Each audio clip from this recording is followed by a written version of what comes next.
Olá, meus irmãos, minhas irmãs, sejam todos muito bem-vindos.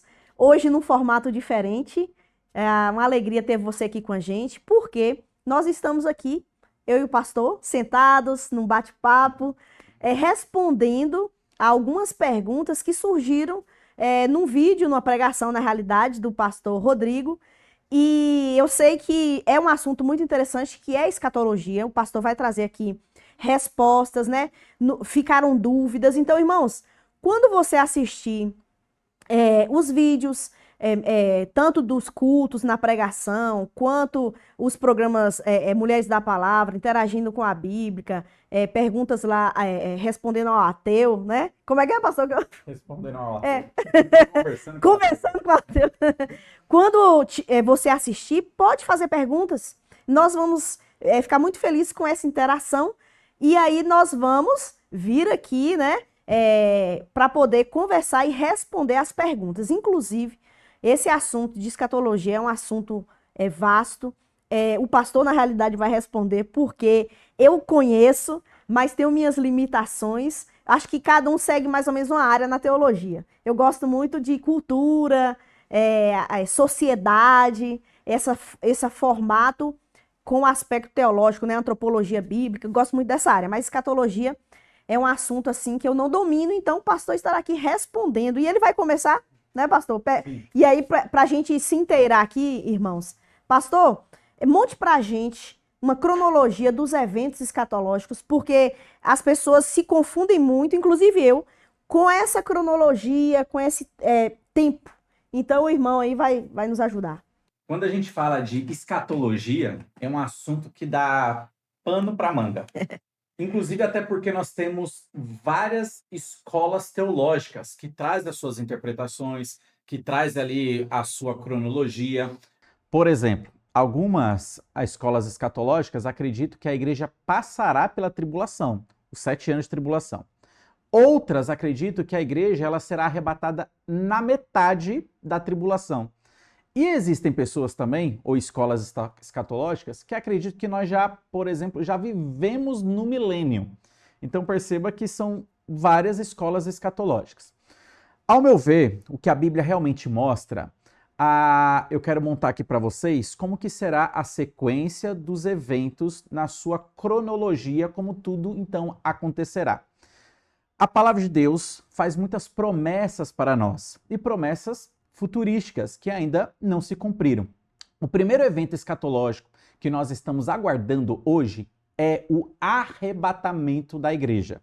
E a Bíblia nos ensina que o arrebatamento ele será um evento iminente, ou seja, não tem data marcada, ou melhor dizendo, não tem data revelada para nós. Nós não sabemos quando o arrebatamento de fato acontecerá. Mas a Bíblia mostra que o arrebatamento acontecerá. Nós temos textos na palavra de Deus mostrando isso, como por exemplo, João, capítulo 14, dos versículos de 1 a 3, Jesus Cristo dizendo que voltará para nos buscar, nos levar para a casa do Pai. Nós temos também 1 Coríntios, capítulo 15, onde Paulo ele explica sobre a ressurreição e fala do toque da última trombeta, que quando a trombeta soar, de uma maneira repentina, nós, os vivos, teremos nossos corpos transformados, aqueles que morreram em Cristo serão ressuscitados e nós subiremos para encontrar o Senhor nos ares. Da mesma maneira, 1 Tessalonicenses, capítulo 4, dos versículos 13 a 18, também falam sobre este evento. E é um evento iminente, pode acontecer a qualquer momento. Ou seja, pode ser hoje, pode ser amanhã, pode ser daqui a 10 anos, nós não sabemos quando de fato acontecerá. Mas quando o arrebatamento acontecer, vai desencadear todos os outros eventos futurísticos, escatológicos. Então, nós subindo, a igreja subindo para encontrar Jesus Cristo nos ares, Jesus nos levará para a casa do Pai. Lá no céu, a Bíblia nos informa que a igreja ela passará por um tipo de um julgamento, que é chamado de Tribunal de Cristo, onde nós ganharemos ou deixaremos de ganhar algumas recompensas, que serão as coroas, os galardões. Enquanto estivermos lá, aqui na Terra, as coisas não estarão andando muito bem, porque vai se iniciar aqui na Terra o período da grande tribulação. Inclusive, a Bíblia nos dá a data, ou a data não, melhor, o tempo de duração da grande tribulação, que será de 7 anos. Então, aqui na Terra, as coisas não estarão indo bem.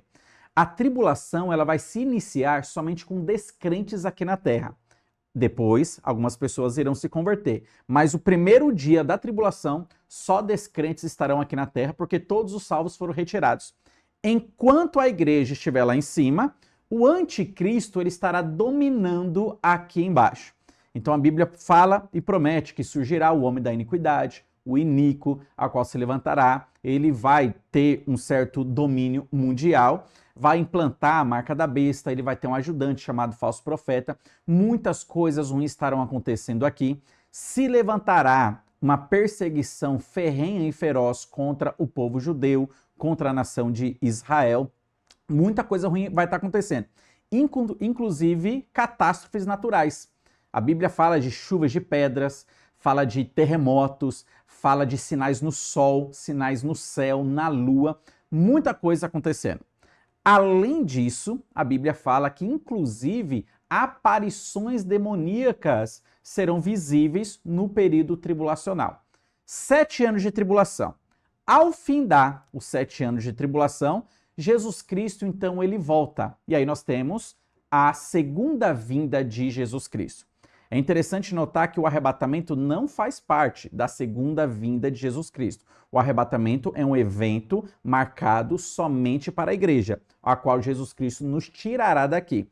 Na sua segunda vinda, ele virá e pisará aqui na terra, no Monte das Oliveiras, destruindo ali todos os seus inimigos e, posteriormente, plantando aqui na terra o que é chamado de reino milenar, onde ele vai reinar aqui na terra durante 1000 anos. E nós, como igreja de Jesus Cristo, nós também estaremos aqui reinando com ele. Então, após os 1000 anos de reinado de Cristo aqui na terra, então, este mundo, ele vai ser desfeito, esse universo, ele vai se desfazer, vai aparecer um grande trono branco no nada, porque toda a matéria desse universo sumiu, e aí nesse grande trono branco, Jesus Cristo vai fazer o que a gente também conhece como juízo final. Todos os ímpios vão ser ressuscitados, eles vão comparecer perante esse tribunal do grande trono branco e serão sentenciados e lançados no lago de fogo. E aí então entra o estado eterno, a eternidade. Para os salvos, Cristo vai criar os novos céus e nova terra. Para os perdidos, a eternidade deles será no lago de fogo, o que também é chamado de segunda morte. Então, assim, de uma maneira bem resumida, esses serão os eventos que acontecerão dentro da sua cronologia. Certo. Deu para a gente pegar aí muitas informações, mas muito bom, né? Um resumo. Mas uma pergunta que surge a igreja, ela passou por tribulações. Sim. Se a gente pensar em tribulações como sofrimentos, né? Perseguição, fome, guerras, principalmente a questão da perseguição. Por que ela não vai passar por essa grande tribulação que a gente coloca, né? Esse nome. Ótimo. Então isso aí é uma dúvida muito comum que muitas pessoas têm e acredito que necessariamente a igreja do último dia ela tem que passar pela grande tribulação.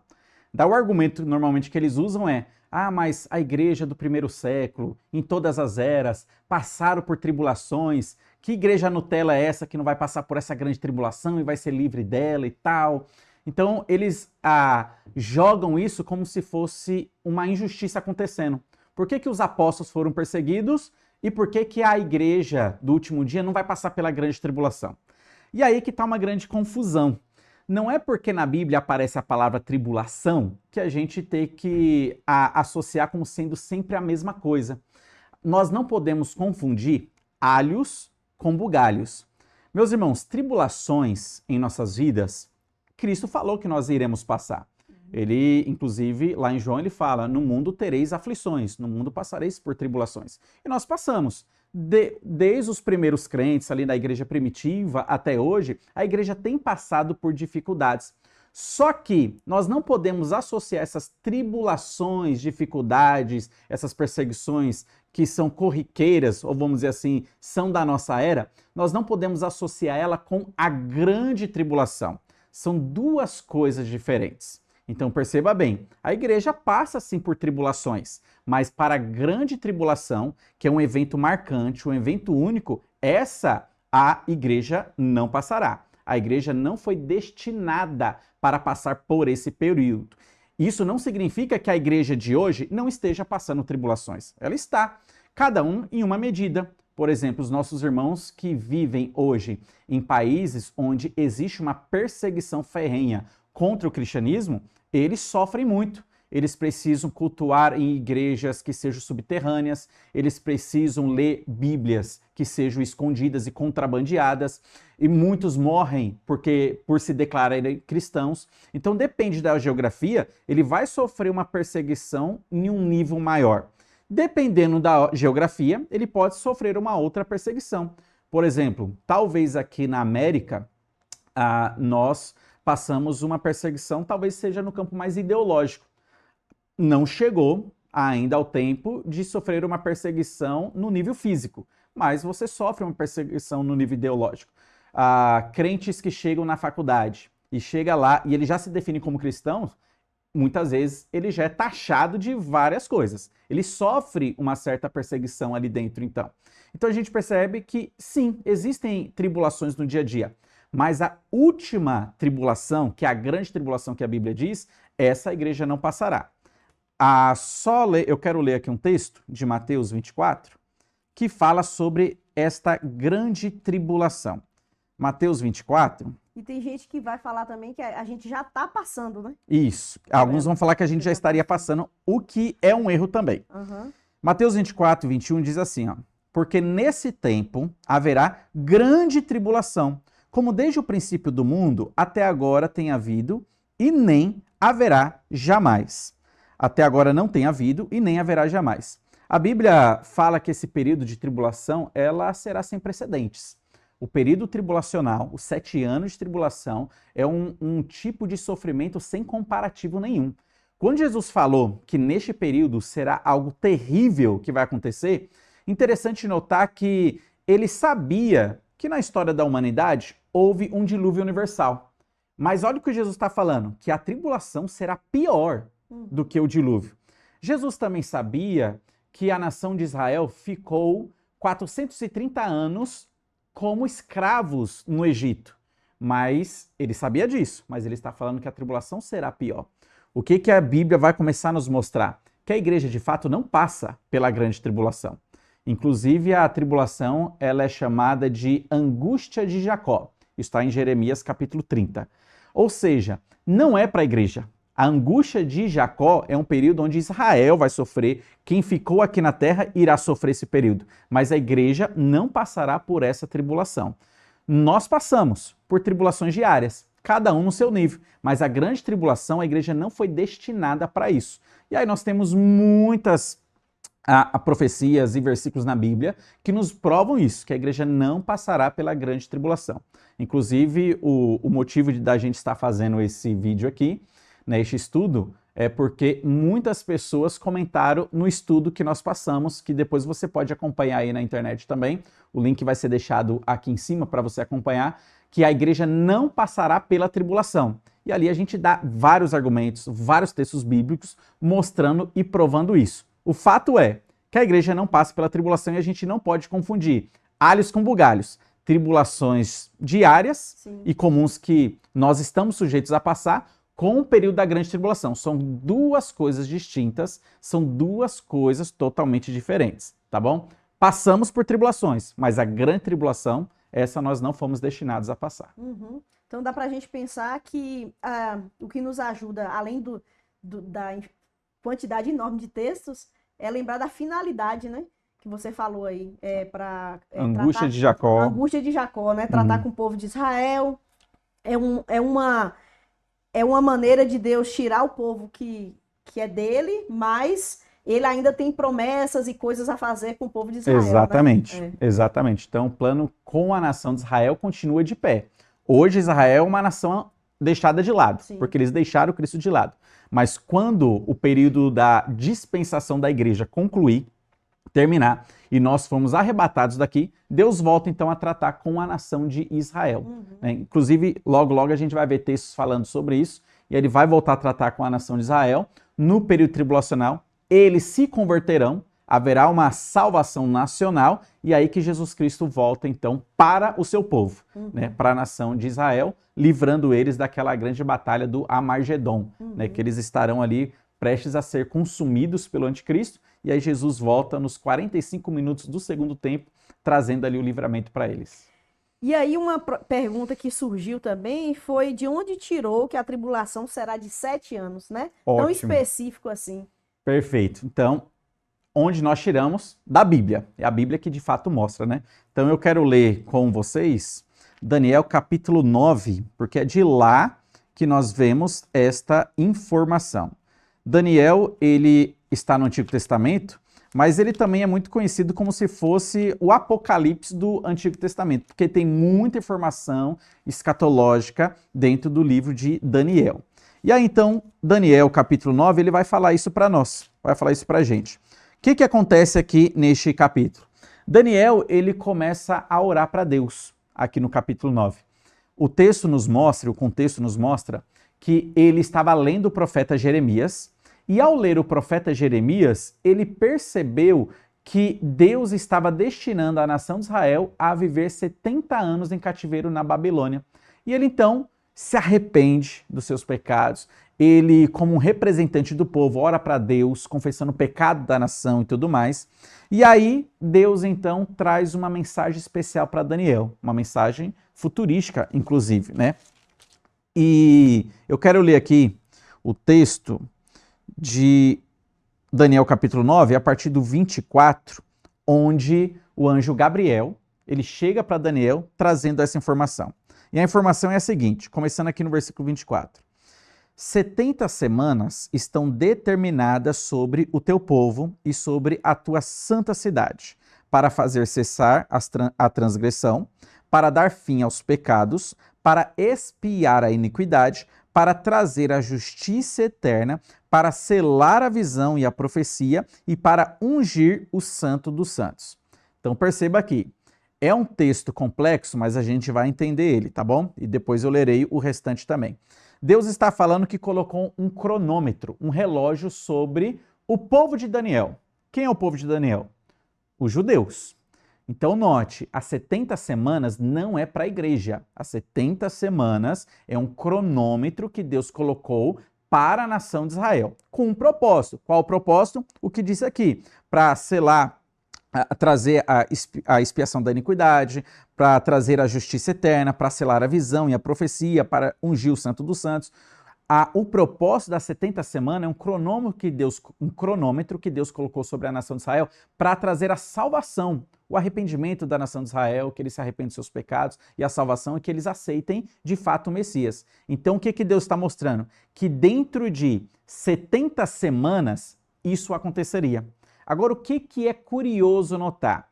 Quando a Bíblia usa essa expressão aqui, 70 semanas estão determinadas sobre o teu povo, aqui não está dizendo sobre semanas normais.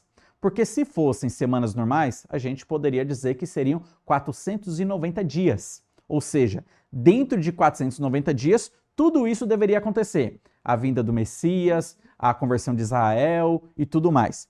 Só que a gente tem que entender que nós estamos lendo um livro que foi escrito dentro de uma cultura. Nós não estamos lendo um livro que foi feito aqui no Brasil, com óculos do brasileiro dentro da nossa cultura, mas da cultura judaica. E era muito comum para eles usar essa expressão de semanas de anos, né? Por exemplo, lá em Levíticos capítulo 25, é usado essa expressão aqui, só para os irmãos entenderem que essa expressão era comum aos ouvintes daquela época. Levíticos capítulo 25, eu lerei aqui o versículo 8, que diz assim, ó: contarás 7 semanas de anos, 7 vezes 7 anos, de maneira que os dias das 7 semanas de anos te serão 49 anos. Então perceba que essa expressão, semanas de anos, era muito comum. Então, quando Daniel recebeu essa informação, 70 semanas estão determinadas sobre o teu povo, ele já estava entendendo que era 490 anos, não 490 dias. Quando foi então que esse relógio começou a ser contado, esse cronômetro? Porque o propósito é trazer salvação para a nação de Israel. Eles reconheceram o Messias. E aí o versículo 25 em diante vai começar a contar para nós.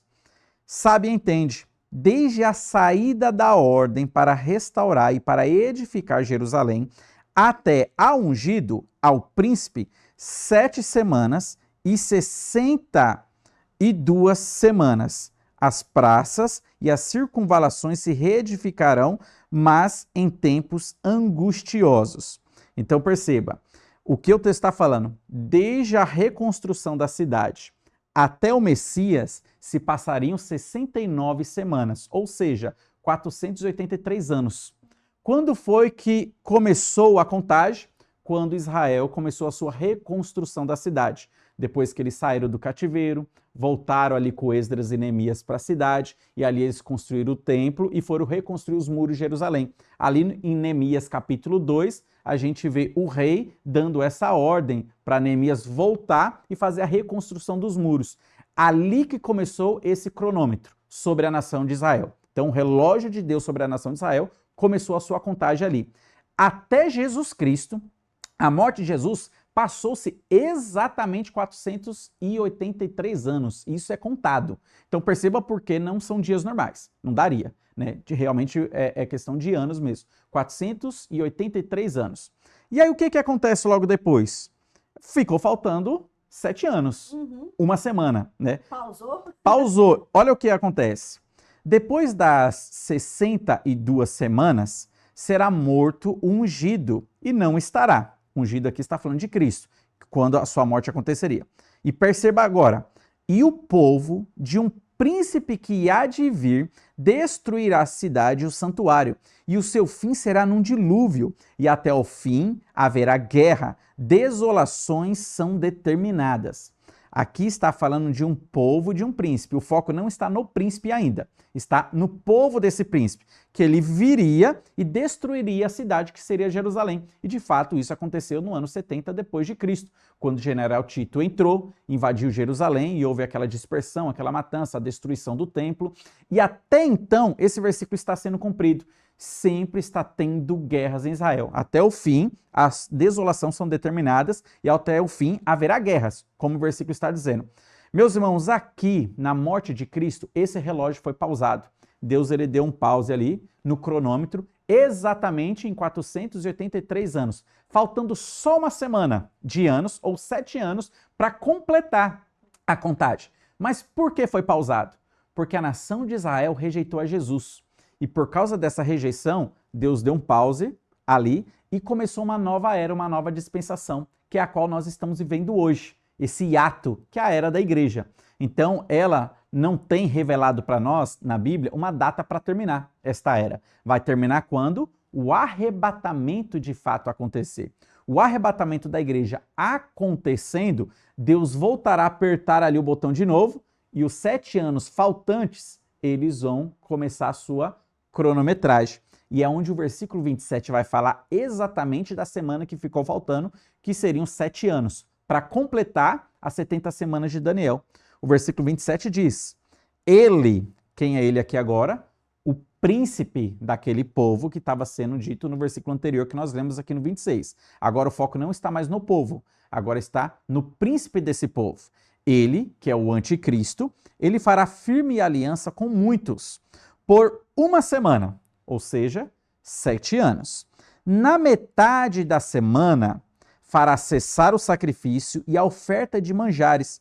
Sobre a asa das abominações virá o assolador, até que a destruição que está determinada se derrame sobre ele. O que o texto está mostrando aqui? Que o anticristo ele vai se manifestar, e a Bíblia dá mais detalhes depois sobre isso. Quando ele se manifestar, ele vai fazer um acordo de paz com a nação de Israel. Ele vai fazer um acordo de paz ali no Oriente Médio. Hoje ninguém consegue promover uma paz permanente e duradoura. Já foram presidentes, reis, ONU, tentou fazer ali um cessar-fogo, quase nunca dura muito tempo, né? Sempre é muito rápido aquele cessar-fogo. Sempre há guerras, mais guerras e mais guerras. Só que o anticristo ele vai conseguir fazer isso. quando ele chegar, ele vai conseguir fazer, inclusive, ele vai fazer com que Israel construa o terceiro templo. Porque o versículo diz que na metade da semana ele vai fazer cessar os sacrifícios. Ou seja, Israel vai ter o seu templo, vai ter todo o sistema sacrificial novamente. Então, quando o anticristo se manifestar, Israel ali vai ser beneficiado pela regência do anticristo. Eles vão construir o terceiro templo. Confesso que não sei como isso se dará, porque hoje, no local do terceiro templo, nós temos ali a mesquita dos muçulmanos que está construída ali, que é aquele famoso Domo da Rocha, né? E eles têm aquilo como um local sagrado, porque os muçulmanos acreditam que Maomé, naquele local, ele foi elevado até o céu e viu o paraíso. Então, construíram uma mesquita bem ali, no período em que Israel não tinha domínio da sua terra, né? Então, os muçulmanos construíram. Hoje, Israel está estabelecido lá, mas aquela mesquita continua. A única coisa que eles têm ali como uma memória do templo seria o Muro das Lamentações, que não fazia parte do templo, era uma extensão que o rei Herodes no passado construiu. Aquilo permaneceu. O templo todo foi destruído. E o templo tem que ser exatamente onde está aquela mesquita. Então eu não sei o que o anticristo ele fará, mas ele conseguirá, de alguma maneira ali, tirar aquela mesquita. Os muçulmanos irão aceitar isso, eles irão aceitar, e os judeus irão construir ali o terceiro templo. E eles voltarão a sacrificar. E eles voltarão àquela normalidade, aquela festa, aquela alegria. Olha, voltamos àquilo do passado, o que estava escrito aqui na nossa Bíblia, na lei, a lei mosaica nós estamos cumprindo, os sacrifícios de Levíticos e tudo mais. Só que aí, passado 3 anos e meio, a máscara do anticristo cai. Ele, que inicialmente parecia ser um amigo dos judeus, agora ele vai mostrar realmente o seu coração antissemita. E ele vai começar uma perseguição ferrenha a partir de então, na metade da tribulação, né? Como diz aqui, na metade da semana, que seria 3 anos e meio. A metade da tribulação para o final, 3 anos e meio, Israel vai estar sofrendo uma perseguição ferrenha, feroz. E aí, inclusive, Jesus Cristo, ele até orienta em Mateus capítulo 24, quando vocês verem o abominável da desolação no lugar santo, quem lê entenda, fujam, saia da Judéia, saia de Jerusalém. Quem estiver nos montes, não volte para a cidade. Quem estiver no eirado da casa, não desça para fazer sua mala. Quem estiver no campo, não entre. Vão para outros locais, orem para que a fuga de vocês não aconteça no sábado e nem no inverno. Ai das que estiverem grávidas naquele dia, porque a perseguição contra vocês será feroz. E de fato isso vai acontecer. Da metade da tribulação para o final, os judeus vão ser dispersados pelo mundo e o anticristo vai institucionalizar uma perseguição contra eles, né? Matando muitas pessoas, prendendo, fazendo sofrer vários judeus. Muito pior que do nazismo, né? Muito pior. O nazismo foi extremamente terrível. 6 milhões de judeus morreram. Só que comparado com a tribulação, seria fichinha. Porque a tribulação de fato será pior. Vai ser o mundo inteiro contra o povo judeu, né? Então, o texto está mostrando exatamente isso. Onde nós tiramos 7 anos de tribulação? Da Bíblia. E a Bíblia é a mesma quem está mostrando para nós esse tempo, esse cronômetro, né? Que é interessante notar, as 70 semanas é um relógio que Deus colocou para trabalhar com os judeus e não para a igreja. Por que a igreja não passa pela tribulação? Porque a tribulação é a contagem final desse cronômetro, 7 anos. E os 7 anos é para trabalhar com os judeus e não com a igreja. A igreja vai ser sacada daqui antes, né? Tirada daqui, e aí sim volta-se a contagem do relógio dos 7 anos que estavam faltando. E aí Deus começa a trabalhar com a nação de Israel e haverá, de fato, até o final da tribulação, uma conversão nacional. Como a Bíblia fala em Romanos capítulo 11, que o remanescente será salvo, né? O povo judeu ele irá se converter, eles vão aceitar Jesus Cristo como Senhor deles, Salvador deles, e eles vão perceber que o Messias, que eles sempre rejeitaram, que era o Jesus, de fato era o Messias verdadeiro que o Antigo Testamento já predizia, né? Mas na tribulação isto irá de fato acontecer. Muito, muito interessante. Como a Bíblia é rica. Sim. E como ela explica ela mesma, porque as 7 semanas poderia tirar daí, mas você foi lá em Levítico. Exatamente. Explica a questão que essas 7 semanas não representam semanas corridas. Exatamente. Mas semanas de anos. Isso. Né? Então... Semanas de anos. E é interessante a gente notar também que lá em Mateus 23, versículo 37 em diante, Jesus Cristo ele chega para Jerusalém e transmite o seu choro. Jerusalém, Jerusalém, que mata os profetas e apedreja os que te foram enviados. Quantas vezes eu quis juntar vocês como uma galinha faz com seus pintinhos debaixo das minhas asas e vocês não quiseram. E aí, no versículo 38, ele diz: eis que a vossa casa ficará deserta. E vocês, no 39, e vocês não me verão mais até que digam: bendito o que vem em nome do Senhor. Perceba, no passado, Cristo quis salvar a nação de Israel, mas eles não quiseram. O que aconteceu? O versículo 38 fala: a vossa casa ficará deserta. Hoje, Israel é uma casa deserta. Eles não têm rei, eles não têm templo, eles não têm sacerdote, eles não têm profeta. Deus não está falando com o mundo através da nação de Israel. Ele é uma casa deserta. Mas haverá e chegará um dia em que eles olharão para o Messias e falarão: bendito que vem em nome do Senhor. E isso vai acontecer no final da tribulação. Até porque o propósito das 70 semanas é exatamente esse. Como a gente leu aqui. 70 semanas estão determinadas sobre o teu povo e a tua santa cidade, para fazer cessar a transgressão, para dar fim aos pecados, para expiar a iniquidade, para trazer a justiça eterna, para selar a visão e a profecia e para ungir o santo dos santos. Então, o propósito das 70 semanas é esta. Ainda não aconteceu. Né? Essas coisas ainda não aconteceram. Então, está faltando ainda o cronômetro rodar. Ele está pausado. Falta quanto? 7 anos. Quando isso acontecerá? No período tribulacional, quando este príncipe, que é o anticristo, ele estiver reinando aqui no mundo também. E é muito interessante perceber que ainda não aconteceu, porque a justiça é eterna. A gente vive num mundo de injustiça. Exatamente. Né? O pecado não foi freado, então realmente não aconteceu. Não dá para eu pegar esses textos e aplicar para o dia de hoje. Não dá. Não dá para eu entender que tudo que a Bíblia fala e na escatologia fala dá para o dia de hoje. Não tem como. Os eventos não batem. Não batem. Realmente. Uma outra pergunta, pastor, que surgiu foi a seguinte: se a igreja é arrebatada antes da tribulação, o anticristo persegue quem? Perfeito. Então, muitos possuem essa dúvida. Mas se os crentes irão sair e vai ficar só descrentes, quem é então que o anticristo vai perseguir? Primeiro, a gente já viu que o povo judeu será perseguido.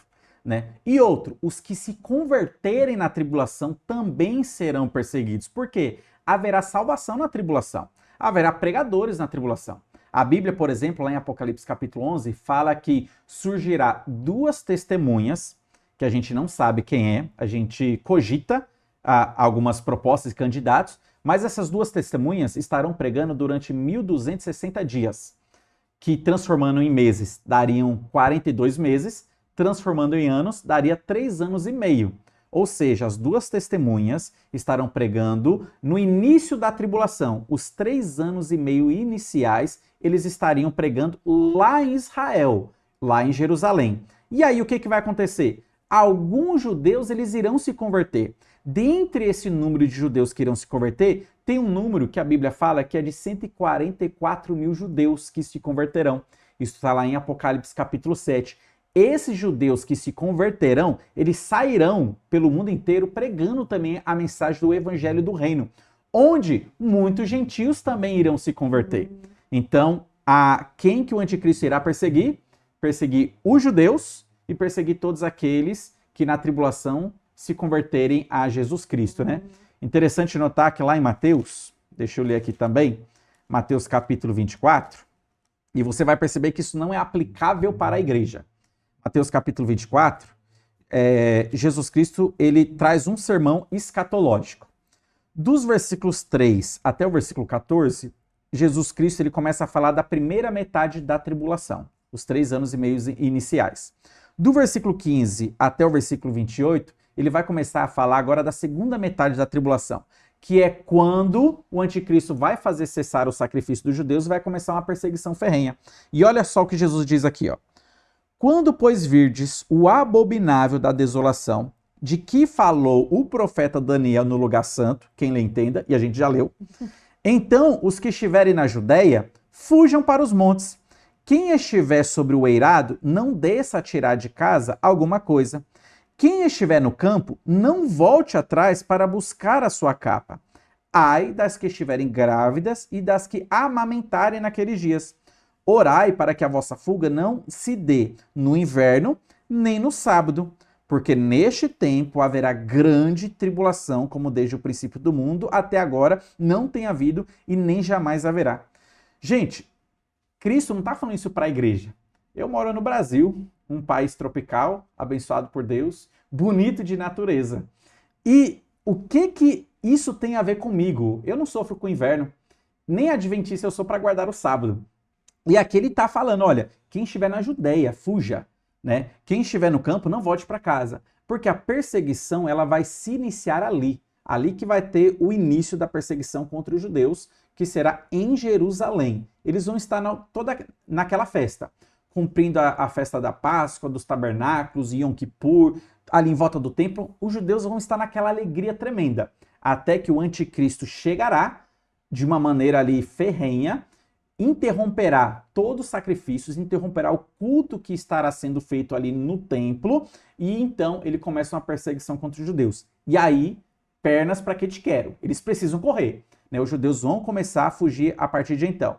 E a Bíblia mostra que o anticristo ele também perseguirá todos aqueles que se manifestarem crendo em Jesus Cristo, tendo a sua fé em Jesus Cristo. Né? Até por isso que é o nome dele, anticristo, né? Ele é contra Cristo e também quer estar no lugar de Cristo. Uhum. Então, quem apoia Cristo, ele vai perseguir, porque ele quer que todo mundo fique do seu lado. Uhum. Então, quem que o anticristo vai perseguir na tribulação? Os judeus e aqueles que se converterem a Jesus Cristo no período tribulacional. Não é a igreja, que a igreja foi sacada daqui antes da tribulação acontecer. Então vai ser um momento muito difícil, mundial. Mundialmente. Que as pessoas vão fugir, os crentes também, os que agora creem em Jesus, Isso. moram em outros locais, e aí realmente vai ser uma coisa que nunca aconteceu, né? Exatamente. Porque a pessoa vai passar fome mesmo, vai ser morta, né? Isso. Hoje em dia tem assim, é muito velado, o país, por exemplo, que mata cristão é meio escondido, mas aí vai ser aberto. Inclusive, lá em Apocalipse capítulo 11, fala das duas testemunhas, que elas estarão pregando durante 1260 dias, os 3 anos e meio iniciais. Elas serão imortais durante esses 3 anos e meio de pregação. Qualquer um que quiser fazer mal contra elas, elas têm poder para fazer fogo descer e consumir os seus inimigos. Uhum. Então ninguém conseguirá matar as duas testemunhas. Essas duas testemunhas são servos de Deus pregando o evangelho do reino. Mas ao findar o ministério deles aqui, na metade da tribulação, lá em Apocalipse capítulo 11 fala que o anticristo, a besta, vai conseguir matar eles. E matando eles, vai pendurar eles lá em Jerusalém.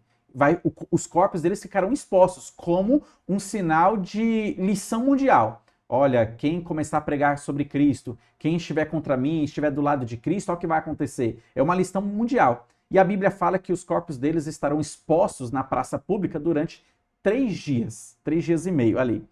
Após esses 3 dias, o que vai acontecer?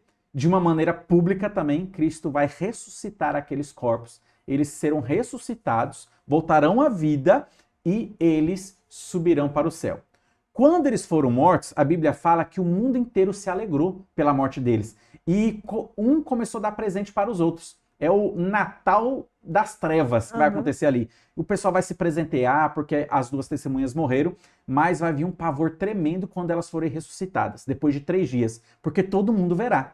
E, evidentemente, as mídias, né, vão ajudar para isso, para que todo mundo fique antenado do que está acontecendo ali em Jerusalém. E a Bíblia fala que quando eles subirem, inclusive um terremoto acontecerá em Jerusalém, onde 7.000 pessoas irão morrer. Tá tudo na Bíblia. Apocalipse capítulo 11 conta isso. Então você percebe que a morte no período da tribulação vai ser algo institucionalizada pelo anticristo. E vai ser algo tratado como correto, como comum. Agora sim, é bom salientar que o anticristo também não será essa Coca-Cola toda que às vezes a gente pensa. Ele será um ser humano normal, ele não é um híbrido, filho de demônio e filho de ser humano. Ele não é uma mistura, como se fosse um centauro. Não, ele é um ser humano, mas ele será guiado por Satanás. Satanás, que é o grande dragão, vai transmitir para ele os seus poderes espirituais a ponto do anticristo conseguir fazer milagres. Ele vai ter uma regência mundial, só que ele não vai conseguir dominar o mundo na mesma potência. Me parece que ele vai ter uma força muito maior ali no Oriente Médio, em Jerusalém. Tanto que a orientação de Jesus Cristo é: saiam daqui e vão para outro local. Uhum. Se o anticristo tivesse o mesmo domínio, com a mesma potência no mundo inteiro, seria inútil falar, fujam daqui e vão para outros locais, né? Vão para outro local por quê? Porque em outros locais vocês conseguirão fugir da presença do anticristo. Ele não é onipotente e onipresente para conseguir pegar todo mundo em todos os locais. Mas se ficar aqui, ele está aqui. O seu poder está concentrado aqui em Jerusalém. Então fujam para outros locais. Então vai ser, de fato, algo terrível que irá acontecer no período da tribulação, principalmente na última metade. Na primeira metade da tribulação, perceba bem, será um período de paz nacional, paz relacional com Israel e outras nações. Não vai ter guerra. Só que isso não significa que não terá catástrofes naturais, porque a Bíblia fala que vai ter fome, terá guerras em outros países. A Bíblia fala de mortes, de pestes, de terremotos. Muitas catástrofes estarão acontecendo. Só que o que vai acontecer na metade da tribulação para o final? Esses terrores irão ser potencializados. E também agora os judeus serão perseguidos. Se antes eles tinham uma certa paz temporária, agora essa paz acabou porque foi interrompido esse acordo de paz. E aí eles vão ser perseguidos a partir de então. Muita coisa mesmo. Uma outra pergunta, pastor, que surgiu, na realidade aqui são duas perguntas em uma. Diz assim, o arrebatamento acontecerá junto com a segunda vinda? Parece que Mateus 24, de 29 a 31, descreve o arrebatamento. Sim, muitos acreditam que a segunda vinda de Cristo está associada necessariamente com o evento do arrebatamento, mas não. O arrebatamento acontece antes da tribulação e a segunda vinda de Cristo acontece após a tribulação. Então existe aí um hiato de 7 anos entre o arrebatamento e a segunda vinda de Cristo. Mas alguns, entendendo que a igreja passará pela tribulação, eles colocam tudo no mesmo bolo. Tanto o arrebatamento quanto a segunda vinda de Cristo. O que não cabe. A gente vai perceber que não cabe. E alguns deles acabam usando este texto de Mateus capítulo 24.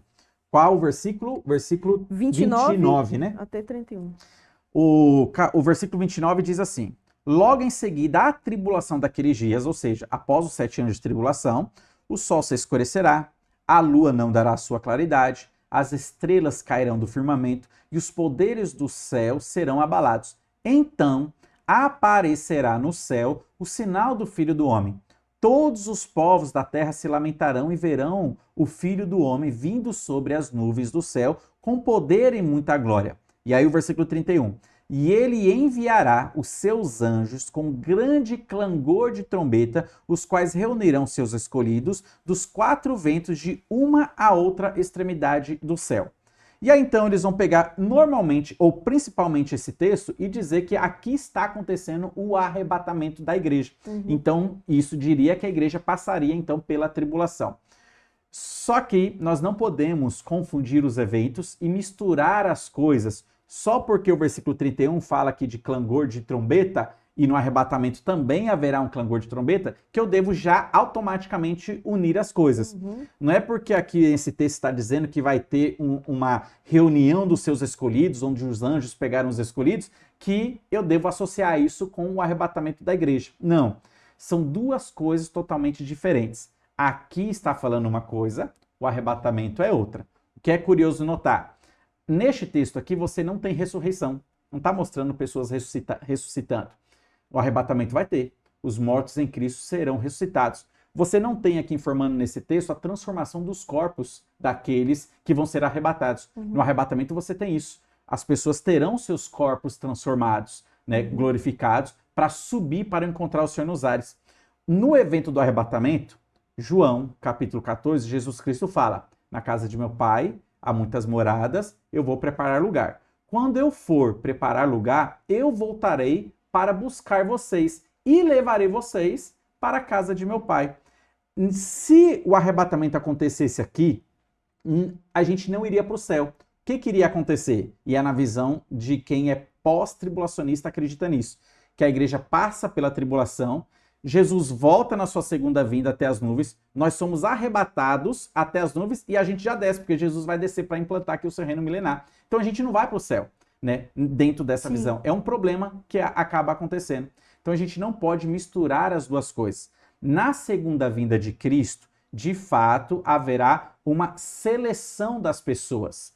Quem são esses escolhidos que o texto está falando que os anjos eles pegarão? São judeus que estarão dispersos por todo o mundo. Por quê? Logo após esse evento, haverá um julgamento de várias nações, que inclusive Mateus capítulo 25 vai mostrar pra gente, que é o julgamento das nações. Por que que está fazendo esse recolhimento, né, esse ajuntamento, esses anjos estão pegando quem está espalhado, os eleitos, os judeus, e estão levando eles ali para Jerusalém, porque haverá um julgamento lá, que a Bíblia chama de julgamento das nações. O problema de muita gente é que eles leem até aqui e depois param. Por que param? Porque logo depois desse texto vai mostrar várias parábolas. E aí parece que quebra um pouco a sequência da narrativa. Só que é preciso e é necessário entender que a narrativa ela continua. Jesus ele só faz uma pausa para contar várias parábolas aqui. Conta a parábola da figueira, da figueira, a exortação à vigilância, conta a parábola do bom servo e do mau servo, a parábola dos talentos, a parábola das 10 virgens. Só que a sequência da história vai ser continuada no capítulo 25, versículo 31, que diz assim, ó: Quando vier o Filho do Homem na sua majestade e todos os anjos com ele, então se assentará no trono da sua glória, que é o trono que ele vai ter para julgar as nações. Isso aqui depois já da batalha do Armagedon. Ele vai reunir todos os civis sobreviventes, todo mundo que ficou vivo na tribulação, que não morreu na batalha do Armagedon, todos serão convocados para ir lá no Vale do Megido, que é o Armagedon, que a Bíblia chama de Jezreel, Vale de Josafá. Naquele local que foi palco de guerra, agora Cristo vai sentar no trono e vai julgar todos os sobreviventes. E o que ele vai fazer? O contexto vai mostrar para nós. Ele vai separar o bode das ovelhas. As ovelhas ele vai colocar do seu lado direito, os bodes do seu lado esquerdo. Para as ovelhas, ele vai fazer o convite: vinde benditos do meu Pai para o reino. Que reino é esse? O reino milenar, que ele vai plantar agora. Para o reino que vos está preparado desde a fundação do mundo. E ele vai falar: porque tive fome, me deste de comer, tive sede, me deste de beber, era estrangeiro, me hospedaste, estava nu, me vestis, estava na prisão, foste ver-me. E aí essas pessoas vão falar: Senhor, mas quando foi que a gente te viu assim? Eu nunca vi o Senhor na vida. E como que eu te ajudei nesse quesito e estou sendo beneficiado com isso? E aí Jesus vai falar: quando vocês fizeram um desses meus pequeninos irmãos, a mim o fizeste também. Quem são esses pequeninos irmãos? São judeus que estavam sendo perseguidos na tribulação. E todo aquele gentil que creu em Jesus Cristo, ele demonstrou a sua fé ajudando esses judeus que estavam sendo perseguidos, acolhendo, ajudando eles nessa perseguição, escondendo muitos, inclusive. Então eles agora estão recebendo o convite para entrar no reino milenar. Já ao passo dos bodes, Jesus vai voltar para eles e vai falar que eles não são convidados, porque tive fome e não me deram de comer, tive sede, tudo mais. E eles vão falar: Senhor, mas nunca te vi, como eu te neguei ajuda? E aí Jesus vai falar: quando vocês não fizeram a um desses pequeninos meus irmãos, a mim também vocês não fizeram, que é para os judeus. E aí estes morrerão e serão lançados no inferno, ao passo que os salvos vão ser convidados a viver os 1000 anos com Jesus Cristo. Então, não tenho como encaixar o arrebatamento aqui, nesse texto, porque seria muito estranho você, como igreja, ser essas ovelhas que está sendo colocado ao lado de Cristo. Por quê? Olha só, como que você explica o fato de você passar pela tribulação, você como crente em Jesus Cristo, você ser arrebatado até as nuvens e já volta, nem vai para o céu, e já volta, e ainda faz essas perguntas para Jesus: Senhor, nunca te vi, né? Não dá para encaixar, né? O texto, de fato, a gente não consegue encaixar o arrebatamento aqui. O arrebatamento, de fato, acontece antes. E aí, Paulo ele vai explicar para nós a sequência cronológica de tudo isso, né? Em 1 Tessalonicenses capítulo 4, dos versículos 13 a 18, ele vai falar como que vai se dar o arrebatamento da igreja. Que ao som da trombeta, a trombeta de Deus será ecoada, os mortos em Cristo ressuscitarão primeiro, depois nós, os vivos, teremos nossos corpos transformados e glorificados e subiremos para encontrar o Senhor nos ares. E assim estaremos para sempre com o Senhor. E aí ele continua no capítulo 5, agora falando o que vai acontecer para quem ficou aqui na terra. Ele vai falar então do período agora da grande tribulação. E no versículo 9, especificamente, ele diz que nós não fomos destinados para a ira. Note a sequência cronológica. Primeiro o arrebatamento e depois a grande tribulação. Então a igreja não passa. Então não tenho como casar os dois eventos. São distintos, são diferentes, acontecem coisas diferentes e eu não posso misturar as duas coisas. Não é porque existe pequena semelhança, por exemplo, aqui em Mateus, que eu tenho necessariamente que juntar as duas. Não. Se eu juntar, a confusão será maior. Eu tenho que, de fato, entender que arrebatamento é um evento e segunda vinda de Cristo será um outro evento que acontecerá com coisas totalmente diferentes e distintas uma das outras. E uma coisa que me vem à mente é que também esse grupo que foi essas ovelhas, elas estão vivas, assim como nós. E elas vão entrar no milênio, e o milênio será um estado onde as pessoas vão viver mesmo, e elas vão casar, vão ter filhos. Exatamente. E a igreja arrebatada, aí a gente já não vai ter filhos. Perfeitamente. Né? Então já é um outro grupo. Exatamente. Que inclusive depois vai no final do milênio, vai ter alguns vão se rebelar, os que nasceram, terá toda uma geração ali, né? E aí, para quem é pós-tribulacionista, eles têm que acreditar necessariamente, já que, como você explicou, a gente vai estar com o corpo transformado e no milênio a gente não pode mais se casar, nem ter filhos, nem nada, como que eles explicam, então, o crescimento populacional? Eles, então, pegam aqueles ímpios que passaram pela tribulação, mas que talvez não acertaram a marca da besta, alguma coisa assim, e joga para o milênio também, que eles vão ser aceitos no milênio. E daí faz uma salada de frutas e fala que é eles quem farão o mundo crescer e tal, porque vai ter os ímpios, os bodes aqui, né, sendo convidados para lá. Daí você acaba fazendo a salada de fruta. Então não dá. A gente precisa separar as coisas para não fazer uma confusão grande, né, para não criar um buraco, fazendo uma confusão maior dentro desse assunto de escatologia. Muito bom. Pastor, seguindo aqui as perguntas, tem uma outra pergunta que diz assim, Mateus 25 já é o juízo final? Ah, perfeito. Então, este texto aqui, que a gente acabou de citar, né? Quando vier o Filho do Homem na sua majestade e todos os anjos com ele, então se assentará no trono da sua glória. E aí a gente relatou, né, que Jesus vai separar o bode das ovelhas e fazer essa diferenciação. Muitos, inclusive, por exemplo, amilenistas, eles acabam associando isso com o mesmo evento e a narrativa do grande trono branco, que está lá em Apocalipse capítulo 20, né, se eu não me engano, dos versículos 11 a 15, que fala dessa narrativa. A gente não pode também misturar alhos com bugalhos. Não é porque os dois são julgamentos que significa que é a mesma coisa. Não. Aqui você tem um hiato de separação entre os dois julgamentos de 1000 anos. Esse julgamento das nações, ele acontece no final da tribulação, antes do milênio acontecer. O julgamento do grande trono branco, que é o julgamento final, ele acontece após o milênio. Então tem uma separação de 1000 anos. E você pode notar que acontecem coisas diferentes ali. Então não é a mesma coisa. Por exemplo, aqui em Mateus capítulo 25, o julgamento é coletivo. Jesus, ele separa o bode das ovelhas e fala para todo mundo, de uma atacada só. Vinde benditos do meu Pai. E ele olha para os incrédulos e fala, vocês não vão ser convidados. Ele não é um julgamento individual.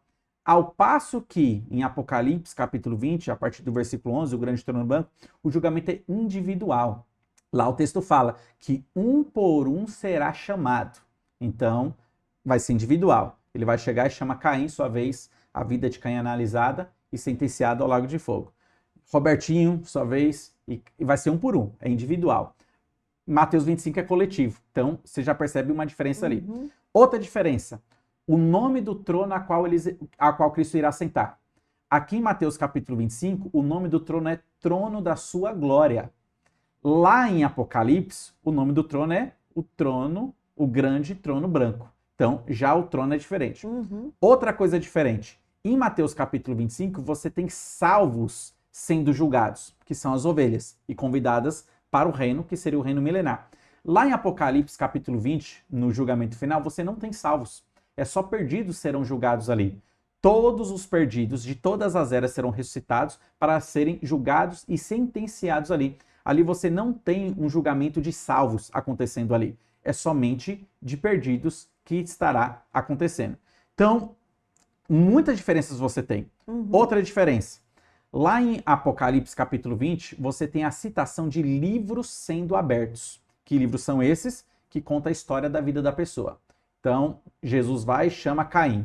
Caim, sua vez de ser julgado, abre o livro da história da vida dele e mostra todos os pecados, mostra que ele nunca de fato se arrependeu. A história dele está registrada lá, do nascimento até a morte.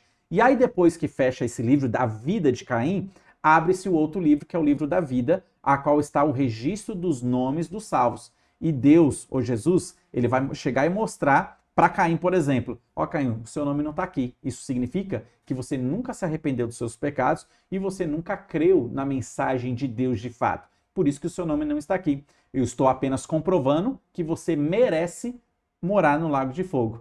E aí então vem um segundo, um terceiro. Já ao passo em Mateus, você não tem livros sendo mencionados. O julgamento é no atacado. O julgamento é coletivo. Diferente de Apocalipse capítulo 20. Então você tem muitas diferenças que você não pode misturar. Outra diferença significativa. Mateus capítulo 25, o julgamento aqui das nações, acontece num local geográfico específico. Jesus vai se assentar no trono da sua glória ali em Jerusalém e vai julgar. Já o grande trono branco, o texto fala que os céus e a terra sumiram da presença. Ou seja, a matéria do universo toda se desfez. Esse julgamento, ele não tem um local geográfico específico. Ele vai acontecer no meio do nada, né? E os mortos serão ressuscitados e comparecerão a Cristo ali. Então, é tantas diferenças que se eu tentar juntar, não dá. Então, não. Mateus 25 não é o julgamento final que acontece lá em Apocalipse capítulo 20. São duas coisas diferentes, são julgamentos diferentes que estão separados por 1000 anos. Um hiato de 1000 anos ali entre os dois. Muito, muito bom também. Temos aqui mais uma pergunta, a última. Vai falar sobre a trombeta do arrebatamento. É a mesma 7ª trombeta do Apocalipse? É outra confusão que muita gente faz, porque não é só porque aparece a palavra trombeta 2 vezes na Bíblia que eu tenho que necessariamente dizer que é a mesma que está acontecendo. Não tem nada a ver uma coisa com a outra. Haverá sim um toque da trombeta quando o arrebatamento acontecer. E também haverá a 7ª trombeta que o anjo tocará. Binha, normalmente quando alguém te liga no celular aí, qual é a primeira coisa que normalmente você faz ao você atender e falar alô? Você pergunta o quê? Quem é? Quem é? Você pergunta quem é. É a mesma coisa que a gente tem que fazer com o texto da Bíblia. Quem é que está tocando a trombeta? Certo. São pessoas diferentes. A 7ª trombeta é tocada por um anjo. A trombeta do arrebatamento é tocada por Cristo. Você percebe que o toque é diferente. Então, já começa separando ali. E a gente vai ver, então, eu quero ler os textos aqui, que falam da trombeta do arrebatamento. Existem 2 textos no Novo Testamento que vão mencionar diretamente o toque da trombeta e a ressurreição dos mortos em Cristo e o arrebatamento da igreja. O primeiro, eu vou ler aqui, 1 Tessalonicenses, capítulo 4. 1 Tessalonicenses, capítulo 4, Paulo, escrevendo essa carta para a igreja de Tessalônica, ele começa a falar, então, do evento do arrebatamento, e diz assim, a partir do versículo 16. Porque o Senhor mesmo, dada a sua palavra de ordem, ouvida a voz do arcanjo e ressoada a trombeta de Deus, note bem, o Senhor mesmo, é Ele quem fará isso, e ressoada a trombeta de Deus, descerá dos céus, e os mortos em Cristo ressuscitarão primeiro. Depois nós, os vivos, o que ficarmos, seremos arrebatados juntamente com eles entre nuvens para o encontro do Senhor nos ares, e assim estaremos para sempre com o Senhor. Consolai-vos, pois, uns aos outros com essas palavras. Então você percebe que existe o toque da trombeta. E aqui ela é chamada de a trombeta de Deus. Ao toque da trombeta de Deus, então os mortos serão ressuscitados e nós, os vivos, seremos transformados e encontraremos o Senhor nos ares. Então haverá um toque da trombeta no arrebatamento. Um outro texto, ele também mostra a trombeta sendo tocada, que é 1 Coríntios capítulo 15. A partir aqui dos versículos, eu vou ler aqui a partir do versículo 51, que diz assim, ó. Eis que vos digo um mistério, nem todos dormiremos, mas transformados seremos todos, num momento, num abrir e fechar de olhos, ao ressoar da última trombeta. Aqui o nome que ela recebe já é última trombeta. Lá em Tessalonicenses é a trombeta de Deus. Por causa desse nome, a última trombeta, todo mundo automaticamente já quer associar com A última trombeta do Apocalipse será tocada, que seria a 7ª trombeta. Uma coisa não tem nada a ver com a outra. Não é porque é trombeta que está sendo citado que eu tenho que associar a outra, né? O que vai acontecer ao toque das trombetas são coisas diferentes. Olha só.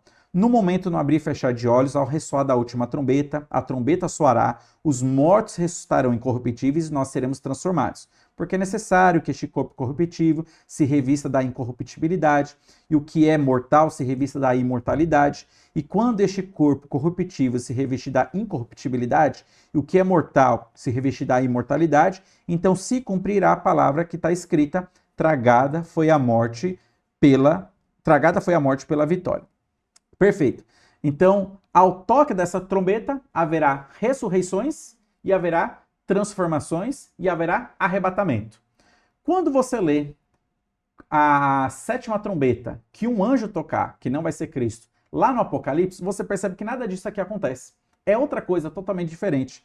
Vamos ler lá a 7ª trombeta, que está aqui em Apocalipse, capítulo 10, se eu não me engano. Vamos ver aqui. 6ª trombeta... Não, capítulo... Ótimo. Capítulo 11, versículo 15, diz assim, ó. O 7º anjo tocou a trombeta. Pessoas diferentes. Lá foi Cristo, aqui o anjo. E houve no céu grandes vozes dizendo: o reino do mundo se tornou do nosso Senhor e do seu Cristo, e ele reina pelo século dos séculos. E os 24 anciãos que se encontram sentados no seu trono, diante de Deus, prostraram-se sobre o seu rosto e adoraram a Deus, dizendo: graças te damos, Senhor Deus, Todo-Poderoso, que és e que eras, porque assumiste o teu grande poder e passastes a reinar.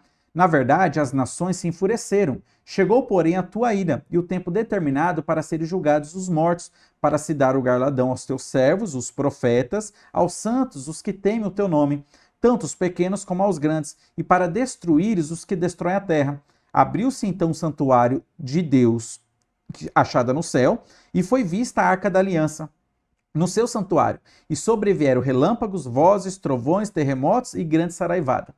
Note que totalmente diferente. O toque da 7ª trombeta, que esse anjo tocará, acontecerá no período tribulacional. E quando ele tocar a 7ª trombeta, haverá um anúncio no céu sobre a vitória de Deus e a vitória de Cristo. Aqui é a anunciação da vitória. E haverá alguns castigos que acontecerão na terra. Porque aqui fala de relâmpagos, de voz, terremotos, trovões e tudo mais. A terra será castigada ao toque dessa 7ª trombeta. É o castigo acontecendo no período tribulacional. Já o passo da trombeta do arrebatamento, totalmente diferente. O que vai acontecer nessa trombeta? Os mortos corpos serão ressuscitados, né? E os corpos transformados, e nós subiremos para encontrar o Senhor nos ares. Não tem necessariamente aqui um castigo acontecendo na terra agora, ao toque da trombeta do arrebatamento. Pessoas diferentes tocam e coisas diferentes acontecem. Então eu não posso misturar alhos com bugalhos e aí eu vou fazer uma salada de fruta. Se eu faço isso, acabou a escatologia. Então eu preciso entender o que cada texto está dizendo e saber separar as coisas. Eu não posso misturar só porque tem coisa igual. É a mesma coisa que da nossa palavra manga. Se eu falo manga, pode ter manga de camisa, pode ter manga da fruta, parece que pasto também significa manga. Então uma palavra tem vários significados. Não é porque está escrito trombeta que eu tenho que juntar tudo. Eu tenho que saber separar. Uma é uma coisa, a outra coisa totalmente diferente. Acontece em tempos diferentes, pessoas diferentes tocam, o evento, o contexto é totalmente diferente. Então, assim, não dá para, de fato, misturar as duas coisas. É necessário realmente ler o contexto, ler os textos de apoio, os textos paralelos. Exatamente. Né? E aí você tem tanto Jesus Cristo falando da tribulação, quanto Paulo também falando bastante nas cartas paulinas sobre a tribulação, sobre o arrebatamento. E eles colocam numa sequência cronológica, né? Paulo, foi dado para ele esse mistério do arrebatamento, da ressurreição e tudo mais.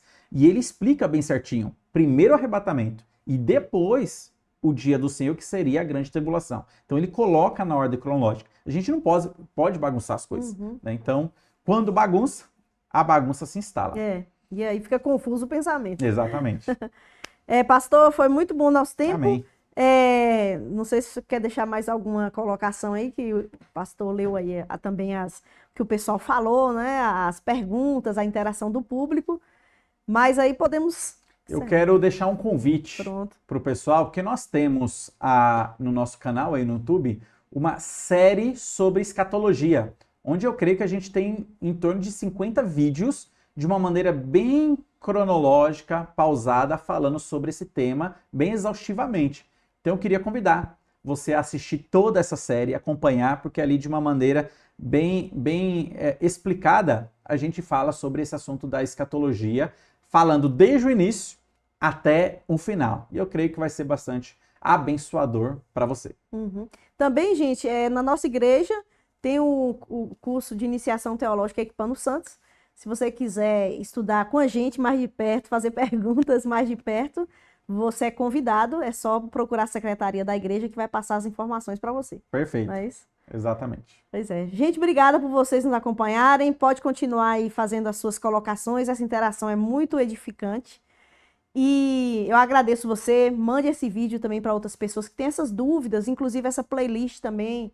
Tudo isso, sem dúvida, vai fortalecer o seu conhecimento, a sua fé em Cristo Jesus, porque nós estamos aqui para abençoar a sua vida e para a edificação da igreja. Deus te abençoe. Pastor, foi muito bom esse momento. Amém. Viu? A gente foi muito bom e que Deus esteja abençoando a vida de cada um também. Amém. Até a próxima, pessoal. Até mais.